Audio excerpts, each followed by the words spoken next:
Hello friends, कैसे हैं आप। उम्मीद करता हूँ काफ़ी बेहतर होंगे। और सबसे अच्छी बात क्या है, बाजार की वोलेटिलिटी को एंजॉय कर रहे होंगे जो स्पेशली ट्रेडर्स हैं और जो निवेशक है स्मॉल और मिड कैप के। और वो जो कंपनीज के रिजल्ट आ रहे हैं उनको देख के निराश हो रहे होंगे। हालांकि वो चीज़ें अभी शेयर प्राइस में रिफ्लेक्ट नहीं हो रही है।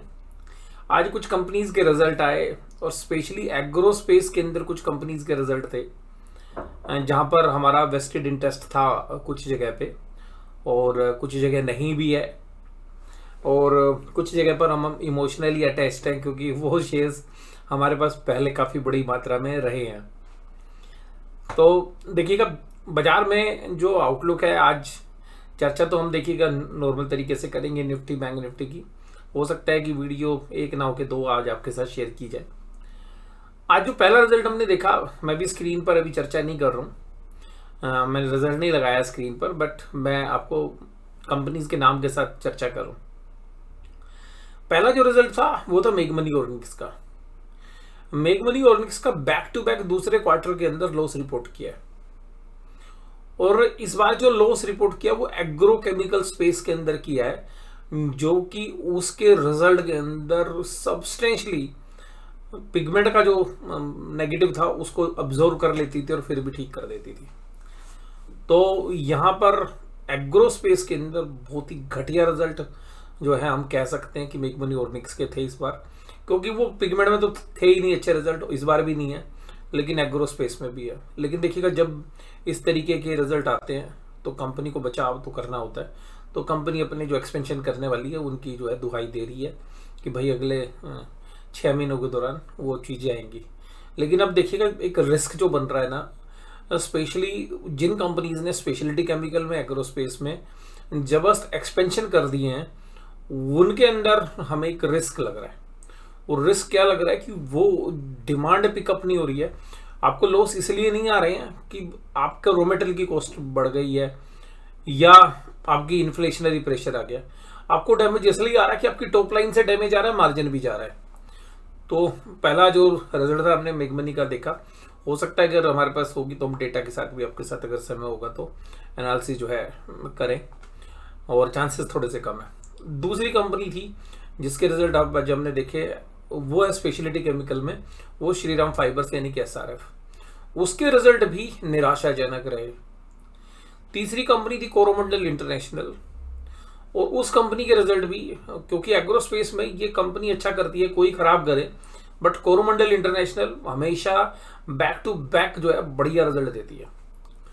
लेकिन इस बार हमने कोरोमंडल इंटरनेशनल में भी जो है टॉप लाइन में भी यानी कि सेल्स या रेवेन्यू के अंदर भी और बॉटम लाइन में भी डी ग्रोथ देखी।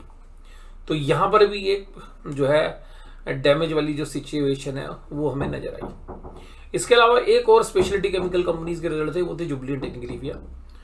वहां पर भी जो पोजीशन थी, मतलब कि सेगमेंट वाइज तीनों, जो भी तीनों सेगमेंट है, तीनों सेगमेंट में भी कहीं पर भी ऐसा नहीं था बहुत ज्यादा कि भाई इंप्रेसिव हो। और प्रॉफिट ईयर ऑन ईयर भी और क्वार्टर ऑन क्वार्टर दोनों जगह गए, यानी कि दोनों जगह डाउन थे। उसके बाद अब बात करते हैं आज के बाजार की। जब बाजार में लास्ट का आज 15 मिनट बचा ना, अचानक क्या हुआ, बैंक निफ्टी का 100 रुपए का प्रीमियम साफ हो गया। यानी कि निफ्टी बैंक का जो प्रीमियम 300 रुपए के आसपास चल रहा था, 300 साढ़े 300 रुपए के बीच में, वो वहां से प्रीमियम घटकर 200 250 रुपए के बीच में आ गया। और ये जो प्रीमियम घटे उसके बाद जो, क्योंकि हमारी जो कॉल ऑप्शंस थी, हमने जो कॉल सेल कर रखी थी, उनमें अचानक जो है हमें उनके डाउनसाइड प्राइस दिखने लगे, यानी कि प्रॉफिट ज़्यादा दिखने लगे। लेकिन सिमिलरली उसी समय पर जो पुट बेच रखी होती हैं हमने, उनके प्रीमियम भी जो है सिग्निफिकेंटली इंक्रीज हो गया, पुट के भाव एकदम तेजी से बढ़ गए। बाजार बहुत ही वोलेटाइल है इस समय पर। और जिस तरीके से एफआईज के डेटा हैं, मार्केट अभी हाल फिलहाल के दिनों में अगर हम देखें, अगर हम पिछले अक्टूबर की बात करें, क्योंकि अक्टूबर में फॉल आया था, लेकिन अक्टूबर का जैसे फॉल आया उसके बाद बढ़िया जबरदस्त रिकवरी हमने देख ली थी। लेकिन इस बार बाजार हर बार देखिएगा ऐसा ही होता है, जब बाजार ओवरसोल्ड होता है यहीं से बाउंस करना चाहिए होता है, यहीं पे 2 4 दिन नौटंकी करके बाजार ऊपर चला जाता है। लेकिन इस बार थोड़ा सा अलग हो रहा है। तो हम अभी 2-3 दिन वेट करेंगे कि भाई बाजार यहाँ से ऊपर की तरफ दोबारा जाएगा या नहीं जाएगा। लेकिन चांसेस अब यार ऐसे लग रहे हैं कि अब की यार ना बुल्स को बाजार ने फंसा लिया है, क्योंकि रिजल्ट इंप्रेसिव है नहीं। हालांकि रिजल्ट पिछले क्वार्टर में भी अच्छे नहीं थे, लेकिन उसके बाद भी बाजार चला। लेकिन यहां पर जो रिजल्ट है वो कोई अच्छे आ नहीं रहे। इवन लार्ज कैप कंपनीज के भी अच्छे नहीं आ रहे हैं, लेकिन लार्ज कैप कंपनी फिर भी आपको बताऊं स्मॉल कैप मिड कैप से ठीक वैल्यूएशन पर ट्रेड हो रही है अभी। मतलब लार्ज कैप में फिर भी आपको कंपनियां मिल जाएंगी, थोड़ा ढूंढोगे तो फिर भी बहुत ज्यादा महंगी नहीं मिलेंगी आपको। और मेटल्स में जो है सब लोग उम्मीद जब लगा रहे थे कि खराब रिजल्ट आएंगे, लेकिन जो मेटल्स कंपनीज हैं उनके रिजल्ट आप टाटा स्टील के भी देखे पीछे जब पिछले हफ्ते आए, तो जो रिजल्ट्स हैं वो मेटल्स कंपनी फिर भी अच्छा रिजल्ट दे रही है, जबकि उनसे उम्मीदें नहीं थी। तो वहां पर आप एक पॉजिटिव रुझान भी देख रहे हैं। तो ये जो है रिजल्ट का मिला जुला असर जो है देखने के लिए मिल रहा है। इसके बाद अगर हम ये बात करें कि भाई आपके साथ कि अब बाजार में क्या आउटलुक लग रहा है, देखिएगा बाजार में ना अगर आप ट्रेडर से पूछोगे भाई ट्रेडर तुम्हें क्या लग रहा है बाजार में, तो ट्रेडर कहेगा यार मैं डरा हुआ हूं इस बार बाजार में। ट्रेडर क्यों डरा हुआ मैं आपको बताता हूं। ऑप्शंस के प्रीमियम बढ़ गए। जो ऑप्शन सेलर है उसको ये डर है कि यार बाजार कहीं पर भी 2000 पॉइंट अगर मान लो बैंक निफ्टी इधर उधर घूम गया तो भाई फंस जाएंगे, क्योंकि ओवरसोल्ड बाजार है, तो इसलिए शॉर्ट कवरिंग रैली भी आ सकती है। और बाजार में जिस तरीके का चार्ट पैटर्न है, जिस तरीके से सेलिंग हो रही है, तो कहीं टूट ना जाए। तो ऑप्शन सेलर इसलिए घबराया हुआ है। ऑप्शन बायर इसलिए घबराया हुआ है कि भाई ऑप्शन के प्रीमियम इतने ज्यादा हैं, तो खरीदे तो कौन सी स्ट्राइक प्राइस खरीदे, और प्रीमियम डिके भी हो जाते हैं और मूव भी इधर से उधर आते हैं। तो बायर के पास तो फिर भी देखिएगा अच्छा चांस है कि भाई स्टॉप लॉस लगाए, स्ट्रिक्ट स्टॉप लॉस, और जो दूसरे पीरियड की यानी कि नजदीक की ऑप्शंस ना खरीद के दूर की ऑप्शंस में जो है मौका मिल सकता है बायर के लिए। और सेलर के लिए तो देखिएगा बाजार बड़ा ऐसा बाजार कमाने के लिए भी जो है अपॉर्चुनिटी देता है, जिस तरीके का बाजार अभी चल रहा है। तो ऑप्शन सेलर के लिए जो कमाई के भी अच्छे मौके हैं अगर आप डिसिप्लिन से करोगे विद स्टॉप लॉस, और अगर आप ट्रेड कर रहे हो नियर पोजीशंस में, और अगर आप पोजिशनल हो और आपने अपना रिस्क और रिवार्ड दोनों एडजस्ट कर रखा है, तो पोजिशनल जो मतलब कैलेंडर में खेलते हैं वो अपने हिसाब से देख रहे हैं। तो कुल मिलाकर बाजार के अंदर आज 215 पॉइंट की गिरावट हो गई। अब कहोगे कि सर कल आप अकेले यूट्यूबर होंगे जो कह रहे थे कि जी 500 आ सकता है, जबकि सारी दुनिया में तो कल ब्रेकआउट की चर्चा थी कि अब एक नई ऊंचाई ऊपर नहीं। देखिएगा अपना आकलन जो था वो कल का बाजार का ठीक रहा, लेकिन एक रेंज में था। हमें यही था कि भाई बाजार सेल ऑन राइज रहेगा। अब देखिएगा मैं डेटा को नहीं देख रहा, एक बार मुझे पता नहीं कल ऐसा लग रहा है कि जो बैंक निफ्टी की वीकली एक्सपायरी है, आज बैंक निफ्टी ने संभाल लिया, कल बैंक निफ्टी क्रैक करेगा और बैंक निफ्टी के लेवल पे भी आऊंगा। कल निफ्टी के ऊपर हमें ऐसा लग रहा है कि निफ्टी कल साइडवेज रहेगा। नीचे की तरफ जो दायरे हैं वो 21,500 के आसपास चल रहा है अभी, तो 21,400 के आसपास दायरे निकल कर आते हैं। बट मुझे एक ऐसी फीलिंग आ रही है डेटा देख के और अपने एक्सपीरियंस से पुराने, बहुत बार आप पूछते हो कि सर आप एनालिसिस डेटा से अलग करते हो, तो वो देखिएगा एनालिसिस है, प्रेडिक्शन है। प्रेडिक्शन का मतलब भी होता है भाई ठीक भी हो सकती है गलत भी हो सकती है। तो प्रेडिक्शन में मैं डेटा से ज़्यादा जो है अपने एक्सपीरियंस को भी यूज़ करता हूँ। तो उसको देख के मुझे ऐसा लग रहा है निफ्टी 50 कि अगर निफ्टी 50 यहाँ से एक बार 21,250 की तरफ दोबारा आ सकता है, 21,250, और इस 21,250 को तोड़ने के बाद अगर बाजार 21,200 के नीचे बंद हो जाता है, अगर 250 टूट जाता है और 200 के नीचे बंद हो जाता है, फिर आप ये मान के चलिएगा कि जो बाजार का ट्रेंड है वो मंदी का हो सकता है, और वो निफ्टी को इस महीने के लिए कम से कम एक बार 20,800 के इर्द गिर्द तक लेके जा सकती है।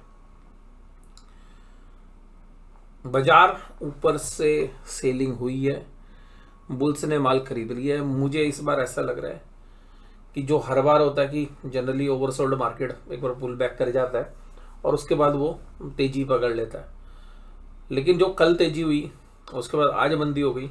अभी ट्रेडर्स के लिए और इन्वेस्टर्स के लिए, दोनों के लिए एक ही बात है, पोजीशन लाइट रखने का समय है। यहाँ पे जिस तरीके के मूव आ रहे हैं वो वाइल्ड मूव्स आ रहे हैं दोनों साइड में, और अब मुझे लग रहा है कि निफ्टी में कल जिस तरीके का तेजी का मूव था उसी का आज रिवर्स हो गया मंदी का। और मुझे लग रहा है कि बाजार पता नहीं क्यों निफ्टी 50 21,250 इस हफ्ते भी जा सकता है, बट इस महीने में तो आने के चांसेस मुझे लग रहे हैं एक बार, और 21,250 या 21,200 पे बेस बना के ऊपर जाने की भी संभावना है। और 21,200 टूटेगा तो फिर 400-500 पॉइंट और नीचे जाएगा। तो 21,200 एक अहम लेवल है जिसके आसपास आप नजर बना के रखिएगा। 21,200 से 21,250 इसको तोड़ता है, नीचे जाता है, या इसको कंसोलिडेट करके बाजार ऊपर जाता है। Tata Motors, Adani enterprise, SBI, Grasim और एचयूएल जैसे शेयर्स तेजी में थे।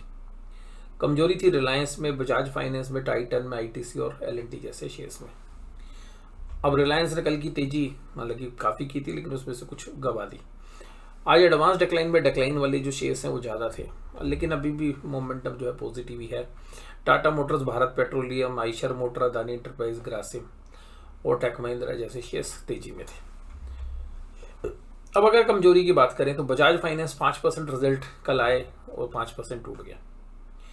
अब ऐसे जो लार्ज कैप शेयर्स हैं जहां पे कि जो फाइनेंस के शेयर्स हैं, अगर आप स्पेशली देखेंगे तो जो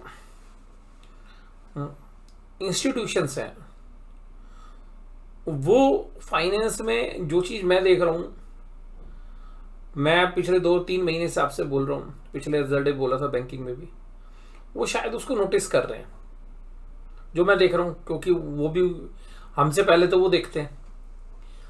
तो जब बाजार तेजी में भी था तब भी मैं बोल रहा था बैंकिंग में मार्जिन्स नीचे जा रहे हैं। बैंकिंग में कोई भी रिलीफ आएगा ना, या एनबीएफसीज में, वो रिलीफ तभी आएगा जब रेट ऑफ इंटरेस्ट कटेंगे।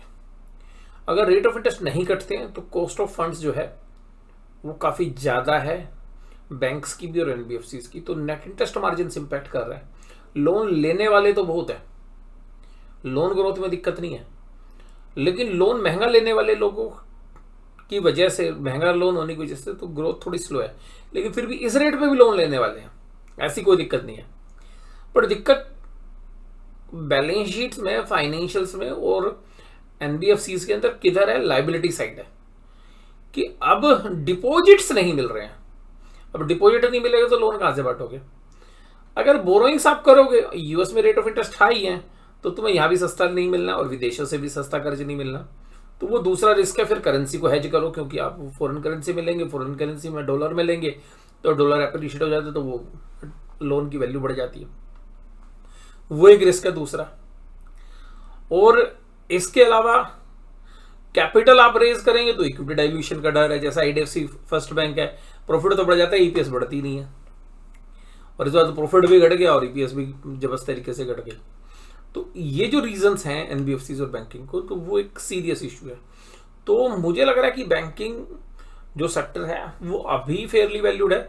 1000-2000 पॉइंट बैंक निफ्टी किधर भी जा सकता है। अभी भी मुझे लगता है कि निफ्टी बैंक यहां से 2000 पॉइंट नीचे और 2000 पॉइंट ऊपर जाने की दोनों साइड संभावना है।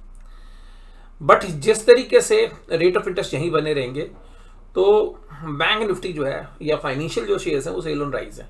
आपने देखिए एयू स्मॉल फाइनेंस बैंक का मैं बोलता था 3 महीने पहले से बोल रहा हूँ, मैंने कहा यार ये 800 रुपये का भाव थोड़ी ना डिजर्व करता है, और कल देखिए वो शेयर्स की 10% पिटाई हुई, अभी 630-640 के आसपास एयू स्मॉल फाइनेंस बैंक का शेयर आ गया। अब निफ्टी बैंक में आज गिरावट नहीं थी, ये तो 74 पॉइंट्स की एडजस्टमेंट लगा लो, और ऊपर सस्टेन किया नहीं। मैंने कहा था कि 45,600 से 800 तक जा सकता है, वहां पे एक सेलिंग हाफ प्रेशर देख सकते हैं, वो आ भी गई। अब 45,300, लेकिन जिस समय आज लास्ट का जो मूव हुआ, जो तकरीबन 2:30 बजे के आसपास मूव हुआ, फिर वहां से एक पुल बैक आया, और उसके बाद जो तेजी करने वाले हैं उन्होंने अपने सौदे जो है फ्यूचर में मुझे लगता है कि शिफ्ट कर लिए। शॉर्ट्स जब बने तो वो प्रीमियम जो है 100-150 रुपये का टूट गया। तो उसको देखते हुए जो चाल है बाजार की, उसको देखते हुए ऐसा लगता है कि कल निफ्टी बैंक 45,000 एक बार तोड़ेगा जरूर। चांसेस हैं कि 45,000 के आसपास और 44,800 के बीच में कहीं एक्सपायरी हो सकती है निफ्टी बैंक के। लेकिन निफ्टी बैंक ने भी जिस तरीके का मूवमेंट दिया है अभी, तो ये अभी भी सेल ऑन राइज वाली जो सिचुएशन है वो लग रही है, और एक पैनिक लाइक सिचुएशन जो है, अगर अब निफ्टी बैंक क्रैक करेगा तो निफ्टी बैंक पहले डैमेज हो चुका है, तो उसी रेंज में आ जाएगा जहां पे उसकी सपोर्ट है, वो है 44,500 के आसपास। तो उस रेंज से फिर बाउंस आने की हम उम्मीद रखेंगे, तो वो शायद अभी ना टूटे 1-2 दिन, और फिर बजट आ जाएगा परसों। तो मुझे लगता है कि वाइल्ड मूव रहेंगे कल। मुझे लगता है कि बाजार नीचे की तरफ 44,800 को शायद एक बार टेस्ट करे, 45,000 को तोड़े। ऊपर की तरफ जो आज के दायरे हैं 45,600, 45,800 वहां, बट कोई भी राइज है वो अभी एक सेलिंग अपॉर्चुनिटीज है, क्योंकि मैंने आपको जो फाइनेंशियल्स की बात आपके साथ की। अब जो शेयर्स हैं वो घटने बढ़ने वाले जो हैं, दो इधर से दो इधर हैं, तो HDFC एक्सिस गिरने में थे, SBI और ICICI बैंक बढ़ने में थे जिनका ही वेट है। उसके बाद अगर हम देखें तो PSU बैंक फिर भी अच्छा कर रहे थे, PSU बैंक इंडेक्स अच्छा था। और आज FIs ने देखिएगा 1970 करोड़ रुपए के कैश में जब माल दिया, तो DIs ने 1,000 करोड़ ही खरीदा, तो निफ्टी आज माइनस हो गया। अब इनकी कल फिर सेलिंग आएगी तो और नीचे जा सकता है, और इनके पास अपॉर्चुनिटीज दूसरी कंट्रीज में भी है। अब यहाँ देखें तो FIs ने इंडेक्स फ्यूचर बेचे 228 करोड़ के, और इसके अलावा जो है इंडेक्स ऑप्शंस में भी सेलिंग थी। और अगर FIs के स्टॉक फ्यूचर्स देखें तो 382 करोड़ के स्टॉक फ्यूचर्स बेचे। तो ऐसा नहीं है कि मंदी की पोजीशन अभी है, बट इन्होंने कल जो पोजीशन कवर कर ली FIs ने, लेकिन जो ऑप्शंस में उनकी काफ़ी मंदी बनी हो सकती है, क्योंकि जो ऑप्शंस की सेलिंग है पिछले 2.5-3 महीने की, वो 6 लाख करोड़ के आसपास है। पुट कॉल रेशो देखिए निफ्टी बैंक में नीचे आ गई, तो जनरली पुट राइटर बैकफुट पे चले गए, और ये बिल्कुल नीचे क्यों आई आप देखिए कि इसके नीचे आने का कारण भी क्या था। इसका नीचे आने का कारण ये था कि जब बाजार नीचे टूटता गया तो भाई पुट राइटर डर गए, उन्होंने हटा ली अपनी पोजीशन। और निफ्टी बैंक में फिर भी जो है कंफर्टेबली है 0.7291, और यहाँ पर डाउ जोन्स अभी खुला नहीं था, अभी खुला भी नहीं जब मैं रिकॉर्ड कर रहा हूँ। ब्रेंट को $81 पे ट्रेड कर रहा है, थोड़ा सा रिलीफ आ गया। ऑप्शन चेन के अंदर अगर हम देखें तो जो कोल साइड के जो प्लेयर हैं वो हट गए फिर भी, और मतलब ऐसा होता नहीं है जनरली जब बाजार कमज़ोर हो रहा है कि इन द मनी कोल हटा ले कोई। तो जो कॉल राइटर्स हैं उन्होंने पोजीशन हटा ली फिर भी, यानी कि अभी भी जो आज पुट राइटिंग में जो पुट अनवाइंडिंग हुई हैं उनको देख के थोड़ा सा जो है मंदी का एहसास ज़्यादा हो रहा है कि 21,700, 21,650, 21,600, 21,550, 21,500, 21,400, 21,350 सब अनवाइंड हो गई। तो इनको देख के लग रहा है कि 21,250 के दायरे कल वोलेटिलिटी में जा सकते हैं। ऊपर की तरफ देखें तो कॉल राइटर्स भी इतना कॉन्फिडेंट नहीं है, कॉल राइटर भी 21,700 पे जाके बैठा है, नज़दीक नहीं आ रहा है। तो कॉल राइटिंग भी ऊपर की तरफ है, यानी कि ऑप्शन में प्रीमियम अच्छे मिल रहे हैं। तो जो ऑप्शन सेलर है वो कह रहा भाई जल्दी आके मुझे नज़दीक क्यों मारना, मैं दूर से ही बेच लेता हूँ ना, जब दूर में ही अच्छा प्रीमियम है। तो ऑप्शन जो सेलर है वो 21,700, 21,800 के आसपास बैठा हुआ है। तो ये एक ऊपर की रेंज है। और नीचे अगर हम देखें तो पुट राइटर आज भाई गायब भी हो गए, पुट राइटर तो है ही नहीं कहीं 1 लाख का जो ओपन इंटरेस्ट हो कहीं पर। तो पुट राइटर्स जो है अब आज मिसिंग थे, पुट में अनवेंडिंग भी हो गई 21,500 पे, तो भी 75,000 कॉन्ट्रैक्ट्स हैं। तो कल एक जो रुख है ऑप्शन चेन में निफ्टी में एक नेगेटिव वाला बन रहा है। और निफ्टी बैंक में भी देखें तो निफ्टी बैंक में भी 45,500 में पुट राइटिंग अनवाइंड हो गई, यानी कि जब सस्टेन नहीं कर पाया तो, लेकिन वही 45,500 में कॉल राइटिंग बढ़ती हुई नजर आई। तो कॉल राइटिंग 45,500, 45,600, 45,700 सब जगह आपको बढ़ती हुई नजर आ रही है। और even in the money calls में भी 45,200, 45,300 इस साइड भी बढ़ रही है। और पुट राइटिंग कहाँ पे हो रही है, 45,000 पे 22,000 कॉन्ट्रैक्ट है, और 45,200 पे। तो इसका मतलब है 45,500 भी जो है कल आपको क्रैक होता हुआ नजर आएगा। अब 45,200 के आसपास जो है थोड़ा सा सपोर्ट है, पर मुझे लग रहा है कि बाजार शायद कल खुलते के साथ 45,200 तोड़ दे और 45,000 के आसपास काम करता हुआ नजर आए। कल एक्सपायरी है, तो ये ध्यान रखना पड़ेगा कि नीचे से बाजार रिकवर कर सकता है पिछली बार की तरह, लेकिन चांसेस इस बार नहीं लग रहे हैं। इस बार अगर बाजार क्रैक हो गया तो जीरो हीरो ट्रेड छोड़ दें लास्ट के आधे पौने घंटे का, उसकी भी चांसेस मुझे कल कम लग रहे हैं। बट अगर एक बार अब 45,000 तोड़ के नीचे चला गया बाजार, तो फिर मंदी वाले थोड़े से संकट में फंस सकते हैं। और फिर जो पिछले हफ्ते जो 44,800 के आसपास बाजार घूमा था, तो उसी दायरे के आसपास फिर दोबारा पहुंच सकता है। और 44,800 काफ़ी प्रैक्टिकली पॉसिबल लग रहा है यहाँ पे। तो रेंज अभी देखिए बढ़ गई है, ऑप्शन के प्रीमियम भी इतने ज़बरदस्त हैं भाई साहब, वाइल्ड मूव दोनों साइड आ सकते हैं। लेकिन फिर भी जब तक 45,800 के नीचे बाजार है निफ्टी बैंक, तब तक सेल ऑन राइज ही है। 45,800 और 45,900 को क्रॉस करके ऊपर जाएगा तो लोगों के स्टॉप लॉस काट लेने चाहिए। और ऑप्शन के प्रीमियम इतने हैं तो सेल ऑन राइज का ही मार्केट है, बट स्ट्रिक्टली 45,800 को ब्रीच करके अगर बाजार ऊपर निकल गया तो फिर जबरदस्त शॉर्ट कवरिंग आ सकती है। और जैसे मैंने कहा कि रिकवरी आ सकती है, शॉर्ट कवरिंग भी, बट अभी भी बाजार की जो हालत है, बाजार की जो मतलब अभी जो स्ट्रेंथ है उसको देख के तो ऐसा लग रहा है कि भाई बाजार काफ़ी वीक है। फंडामेंटल एनालिसिस के साथ भी अगर आप देखें तो जो स्मॉल मिड कैप में जबरदस्त पेन जो है मुझे आने वाले समय में लग रहा है। तो अभी अगले 1-1.5-2 जो महीने हैं वो मुझे निफ्टी बैंक निफ्टी से ज़्यादा मुझे डैमेज होता हुआ स्मॉल और मिड कैप में लग रहा है। तो हम देखते हैं वो किस तरीके से रिएक्ट करते हैं। तो बातें तो हमारी सच होती हैं, लेकिन थोड़ा सा क्योंकि हम फंडामेंटली थोड़ा सोच लेते हैं, बाजार टेक्निकली थोड़ा लेट कर देता है। तो अभी जो स्मॉल कैप मिड कैप के ऊपर जो अभी मुझे पता नहीं क्यों ऐसा एहसास हो रहा है, जब मैं फंडामेंटल एनालिसिस कर रहा हूँ, रिजल्ट देख रहा हूँ, पीछे की प्राइस परफॉर्मेंस देख रहा हूँ और अपने पुराने अनुभव से जो हमने सीखा है उसको देख के बड़ा डर लग रहा है। अभी स्मॉल कैप मिड कैप में शेयर खरीदते वक्त ही मतलब डर लग रहा है। तो मतलब ऐसा एहसास हो रहा है कि भाई अभी पोजीशन थोड़ी सी कैश में रखनी चाहिए। तो आज की इस चर्चा में बस केवल इतना। वीडियो देखने के लिए धन्यवाद। Thank you very much.